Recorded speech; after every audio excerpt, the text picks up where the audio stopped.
የማቴዎስ ወንጌል ምዕራፍ 2 ቁጥር 1 እስከ 12።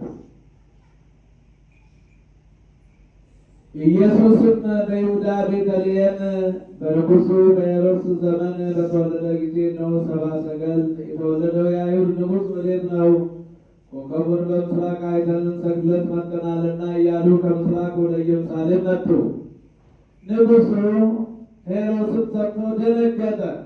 ኢየሩሳሌምም ሁሉ ከእሱ ጋር የካህናትን አለቆች ሕዝቡንም ጻፎች ሁሉ ሰብስበው ክርስቶስ ወዴት እንዲወለድ ጠየቃቸው።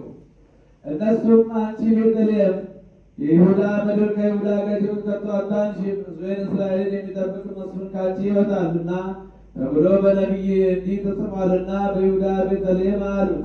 ከዚህ በኋላ ሄሮድስ ሰብአ ሰገልን በስውር ጠርቶ ኮከቡ የታየበትን ዘመን ከነሱ በጥንቃቄ ተረዳ።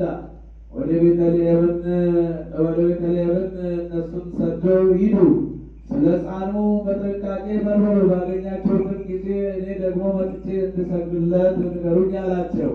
እነሱም ንጉሡን ሰምተው ሄዱ። እነሆም በምስራቅ ያዩት ኮከብ ሕፃኑ ባለበት ላይ መጥተው እስኪቆም ድረስ ይበራቸው ነበር። ኮከቡንም ባዩ ጊዜ በታላቅ ደስታ እጅግ ደስ አላቸው። ወደ ቤትም ገብተው ሕፃኑን ከእናቱ